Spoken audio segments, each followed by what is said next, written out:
For the past 20 years, since Qui-Gon Jinn first told little Anakin Skywalker about those microscopic life forms floating around in everyone's body, the topic has been a divide. And like most things, if you grew up in a post-midi-chlorian world, you probably don't care. They're just another part of Star Wars for you.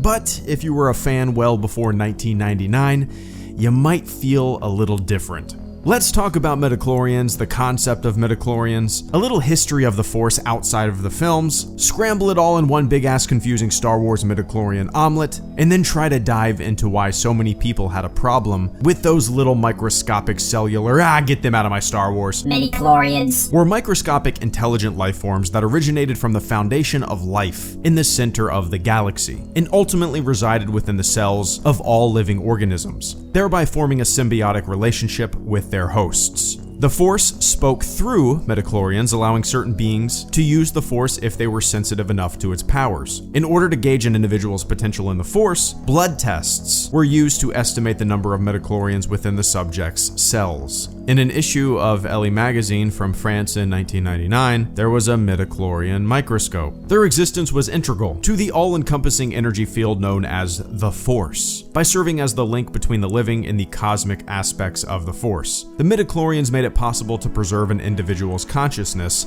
after death. Anakin Skywalker had 20,000 midi-chlorians, which means he was super powerful. Just because someone has a higher midi-chlorian count doesn't mean they're going to be powerful. Yeah, I get that. Midi-chlorians aren't the Force. Yep, I know that too. Some people with low counts can be better than those with high counts. Yep, I get it. Lucas said, quote, "They are at the core of your life, which is the cell, the living cell. They are in a symbiotic relationship with the cell. And then because they're all interconnected as one, they can communicate with the larger force field. That's how you deal with the Force." Close quote. There are only 6 canon appearances of midi-chlorians, all mentions, of course. You have the Phantom Menace, 3 episodes of the Clone Wars Revenge of the Sith, and an indirect mention in Star Wars Rebels. No modern canon novel mentions midi-chlorians. No modern canon comic mentions midi-chlorians. And on the flip side, when it comes to legends, there are about 40 mentions, the bulk of which are from novels. It does not seem like midi-chlorians are something modern canon cares to carry on, which I'm fine with. Despite me trying to rationalize their existence and even accepting their existence because they don't really detract from my enjoyment of anything at all, and really who gives a shit, I'm still not really a fan. I don't really care if they're ever explored again. Some things are better left with a little bit of mystery surrounding them.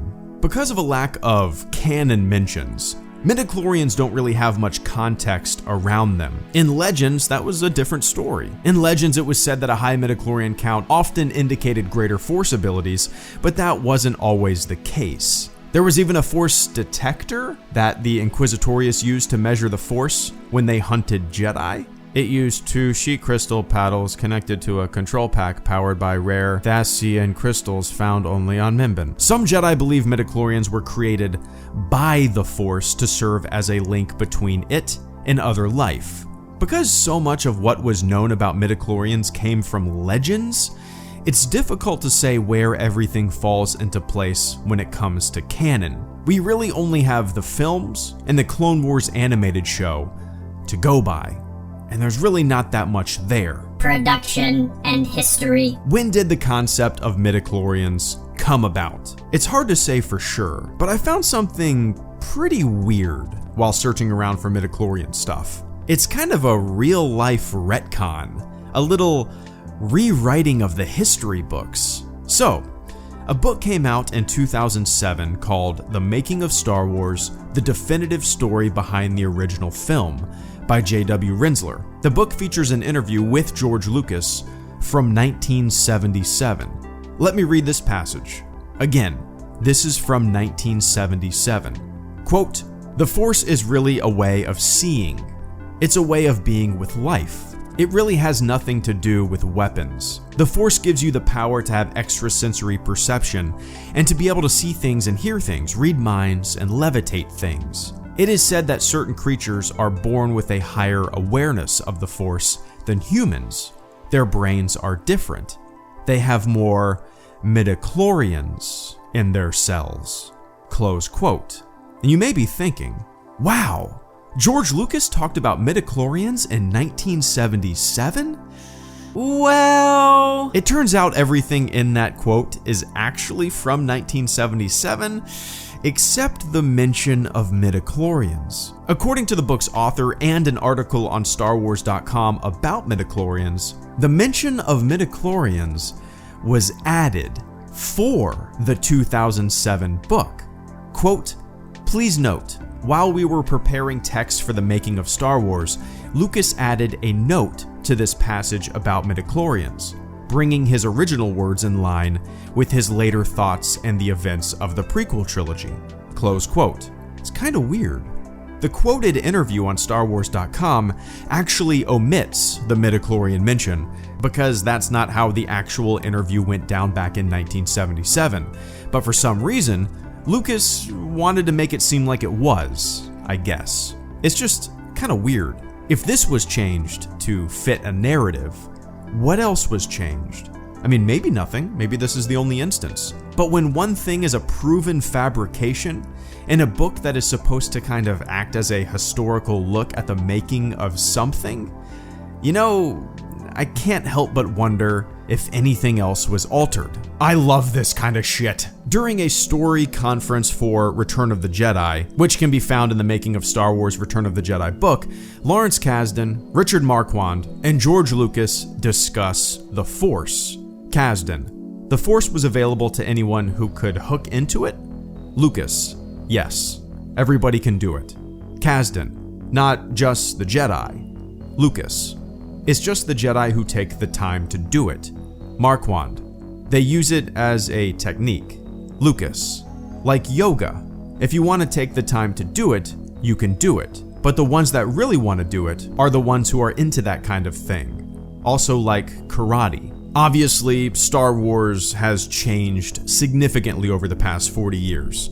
Lucas changed his mind a lot, contradicted himself often, tried to piece together two trilogies using puzzle pieces that sometimes just didn't line up. So, we should take these quotes from the past with a grain of salt and an understanding that Star Wars, the Force, the Jedi, everything has evolved over the decades, continues to evolve now, and the idea that everything was planned and laid out in detail from start to finish from the very beginning is silly. Ideas are allowed to evolve and change over time, especially in a continuing saga. It's just interesting to hear what the Force was all about early on.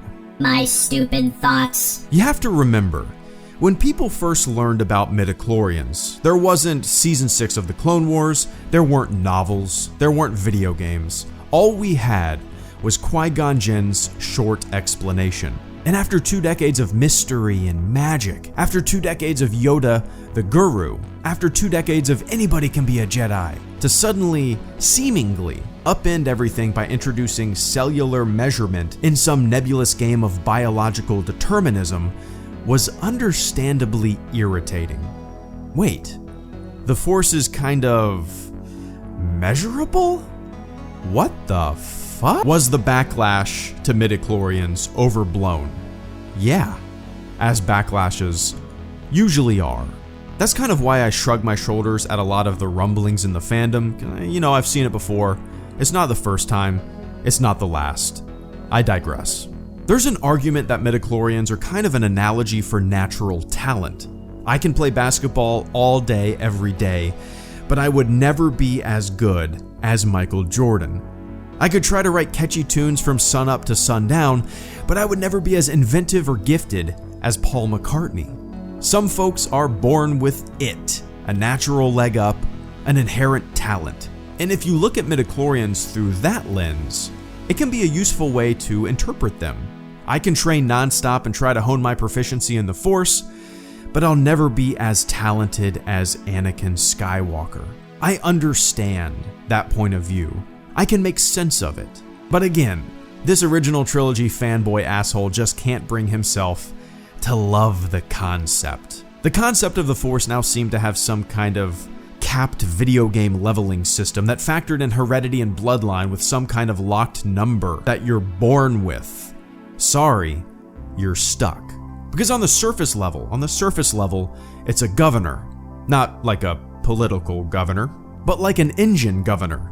It throttles back potential, holds back potential, level restrictions and limitations. Instead of one's determination and mindset solely being what they thrive on, well, sorry Bubba, maybe you should have been born with more midi-chlorians. It pumps the brakes on hope. In its attempt to give context and grow the audience's knowledge of the Force, it actually kind of complicated things in a weird and redundant way. And I say redundant because if a midi-chlorian count doesn't necessarily mean that you're going to be super powerful in the Force, then what's the point of adding them into the story? I mean, were midi-chlorians just there to give us a concrete and clearly defined statistic to further this chosen one prophecy? Look, highest numbers ever, great batting average, high IQ, kids going places, numbers don't lie, chosen one. Maybe I'm being a little too cynical, but for 2 decades, the Force was ethereal, a little mythology, a little 70s hash head mysticism sprinkled with some spirituality. You didn't need to know how things worked.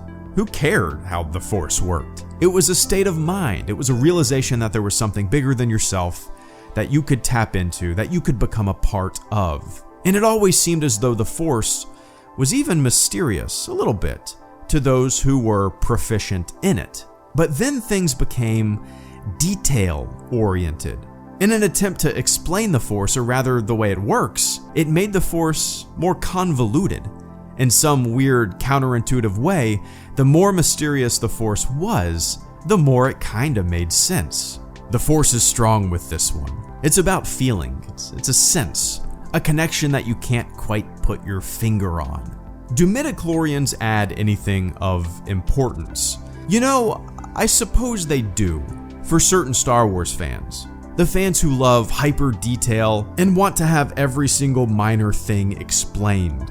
If you're a details-oriented Star Wars viewer and that's something that you love primarily, where you enjoy knowing how things work, things that don't necessarily impact a movie or a story, the narrative of the story, you know, maybe all the minor information and tiny details make you enjoy the big picture even more. The idea of the Force having a worldly physical connection in midi-chlorians, hey, I get it. I can get behind you. I recognize that midi-chlorians don't really change anything. The Force still has mystery, it's still spiritual, and in the grand scheme of things, who gives a shit? I don't even remember what the fuck I just talked about for a few minutes. I just rambled on. Don't forget to like and subscribe. Let's try to get this video to 10 million likes. I have gum on my shoe. Buy a t-shirt. Tell me what you think of in the comment section below. I vape Axe body spray. Sometimes when I go to sleep.